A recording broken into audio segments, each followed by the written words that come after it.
Você acredita que já viveu antes? O reviver é um fato. Os vivos provêm dos mortos. As almas dos mortos existem. Platão, filósofo grego, 5º século antes da Era Comum, citando Sócrates. Visto que a alma não é encontrada sem o corpo, e contudo não é o corpo, ela pode estar num corpo ou em outro, e passar de corpo para corpo. Giordano Bruno, filósofo italiano, século XVI, Era Comum. Nada está morto. Os homens se fingem de mortos, e lá estão eles, a tudo assistindo pela janela, vivos e em boa saúde, sob nova e estranha forma. Ralph Waldo Emerson, ensaísta e poeta americano, século XIX, Era Comum. Já se perguntou quem você realmente é? Alguma vez achou que já viveu antes? Em caso afirmativo, você não é o único.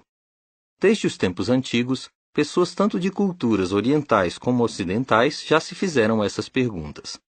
Em busca de respostas, alguns passaram a acreditar na reencarnação, ou seja, a ideia de que, quando alguém morre, uma alma invisível abandona o corpo e renasce em outro corpo, humano, animal ou até vegetal, em uma ou mais existências sucessivas. Embora alguns fiquem satisfeitos com essa crença, como podemos saber se ela é verdadeira? O que a palavra de Deus, a Bíblia, tem a dizer sobre isso? Mas primeiro, vamos ver de onde veio essa ideia. Qual é a origem da crença na reencarnação? De acordo com historiadores e eruditos, a crença na imortalidade da alma humana já existia entre os habitantes da antiga Babilônia, uma cidade fundada no final do 3º milênio antes da Era Comum. A questão da imortalidade atraía muito a atenção dos teólogos babilônios, disse Morris Jastrow Jr. em seu livro A Religião de Babilônia e Assíria, em inglês. Para os babilônios, a morte era a passagem para outro tipo de vida, explica ele. Sem dúvida, a impossibilidade de a pessoa se imaginar para sempre inconsciente estava na raiz da teoria primitiva da perpetuidade da existência em alguma forma. A partir daí, ensinos sobre a transmigração e o renascimento da alma começaram a se desenvolver em outras partes do mundo antigo. Filósofos indianos formularam um complexo sistema de crenças em torno de um ciclo de renascimentos, com base numa lei de causa e efeito, ou karma. Filósofos gregos influentes também adotaram a ideia da reencarnação, tornando-a muito popular. Atualmente, em países ocidentais, tem surgido um interesse cada vez maior na reencarnação. Celebridades e muitos jovens ficam fascinados com práticas e conceitos religiosos orientais. Inúmeros livros e sites tentam explicar o significado de experiências em supostas vidas anteriores. Em muitos países, é cada vez mais popular a chamada terapia de regressão a vidas passadas. Ela promove o uso da hipnose para explorar essas supostas vidas anteriores, a fim de entender o estado de saúde e os padrões de comportamento das pessoas. A reencarnação é verdade? Embora a crença na reencarnação tenha origens antigas, ainda resta saber a resposta à pergunta mais importante. Será que é verdade? Além disso, todo cristão desejaria saber se essa crença está em harmonia com a fé cristã, baseada na Bíblia. Visto que o Criador, Jeová Deus, é a fonte da vida e revelador de segredos, ele revela coisas sobre a vida e a morte que os humanos nunca descobririam sozinhos. Daniel 2:28. Podemos recorrer com confiança à sua palavra Bíblia para obter respostas às perguntas sobre esse assunto. As respostas de Deus podem ser facilmente encontradas quando deixamos que a Bíblia interprete a si mesma. Por exemplo, Gênesis 3:19 relata o que Deus disse a Adão depois que ele e Eva lhe desobedeceram.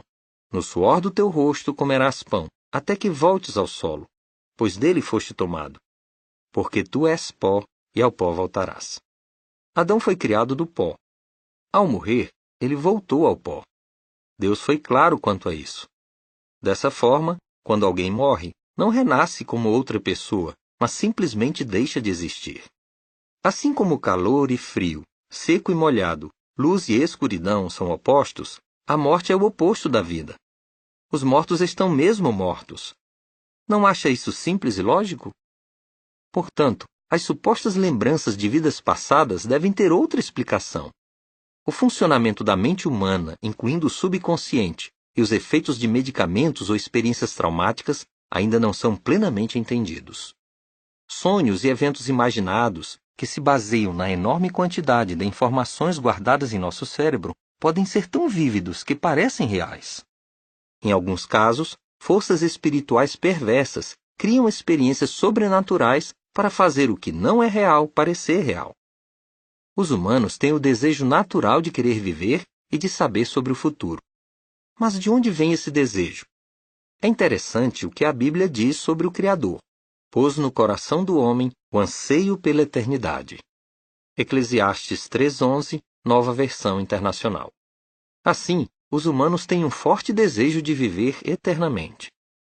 Se o Criador, Jeová Deus, colocou no coração dos humanos o desejo de viver para sempre, seria lógico que ele também explicasse como esse desejo pode ser satisfeito. A Bíblia revela o grandioso propósito do Criador de abençoar os humanos obedientes com vida eterna numa terra paradísica. Sob inspiração, o rei Davi disse: "Os próprios justos possuirão a terra e residirão sobre ela para todo o sempre." Salmo 37, 29. Uma doutrina bíblica básica que está intimamente relacionada com o propósito eterno de Deus é a ressurreição dos mortos. Ressurreição, uma esperança segura. A Bíblia contém 8 relatos em que pessoas foram trazidas de volta à vida na terra, todos eles com testemunhas oculares. A nota diz: os 8 exemplos estão registrados em 1 Reis 17, 17 a 24, 2 Reis 4, 32 a 37, 13, 20 e 21, Lucas 7, 11 a 17, 8, 40 a 56, João 11, 38 a 44, Atos 9, 36 a 42 e 20, 7 a 12. Ao ler esses relatos, observe como as ressurreições ocorreram diante de muitas testemunhas oculares. Um 9º relato descreve a ressurreição de Jesus Cristo. João 20, 1 a 18. Fim da nota. Esses foram casos de ressurreição, não reencarnação. Aqueles que voltaram dentre os mortos foram imediatamente reconhecidos por parentes e amigos. Em nenhum caso as pessoas tentaram descobrir se algum recém-nascido era a reencarnação da alma de seu amigo ou parente falecido. É muito consolador saber que a palavra de Deus indica que a grande maioria dos que morreram voltará na ressurreição dos mortos no novo mundo de Deus aqui na Terra, que em breve substituirá o atual mundo perverso. Neste momento, todos os detalhes do padrão de vida de bilhões de pessoas estão preservados na perfeita e ilimitada memória de Jeová, o Deus que até mesmo se lembra do nome de todas as estrelas. Quando ele ressuscitar sucessivas gerações de pessoas no novo mundo, elas poderão montar sua árvore genealógica e conhecer pessoalmente seus ancestrais. Essa perspectiva com certeza é fascinante, de fato, emocionante. O que se segue é informação adicional. Uma esperança muito superior. Em vez de tentar montar um quebra-cabeça de misteriosas e duvidosas experiências de vidas passadas, por que não tira tempo para ver o que a Bíblia ensina sobre a ressurreição? Ela dá respostas realmente satisfatórias e grande consolo em momentos de tristeza. Por exemplo, Theodore sofreu muito quando, depois de 44 anos de casamento, perdeu sua querida esposa Rosemary. Ele disse: "Eu tenho certeza de que Rosemary está no lugar mais seguro possível, a memória de Jeová." Os relatos bíblicos da ressurreição são tão confiáveis e têm tantas testemunhas oculares que aguardo ansiosamente o dia em que Jesus dirá a Rosemary o mesmo que disse a Lázaro: "Venha para fora." Costas e Maria perderam de maneira trágica sua filha, que tinha menos de 2 anos, por causa de uma doença genética. Maria diz: "A morte de Eve, nossa filhinha, foi muito dolorosa." Desde então, nosso entendimento do sofrimento, da morte e da ressurreição ficou mais profundo. Textos bíblicos como Isaías 33, 24, 35, 5 e 6 e Revelação 21, 4 e 5 têm muito mais significado para nós hoje. Realmente, Jeová tem sido um Pai amoroso por nos dar a esperança segura da ressurreição. As respostas da Bíblia a perguntas sobre a vida e a morte vêm diretamente do Criador. Assim como Theodore, Costas e Maria, você também poderá ter uma esperança segura para o futuro se baseá-la no sólido alicerce da Palavra de Deus. Ela nunca mente. Fim do artigo.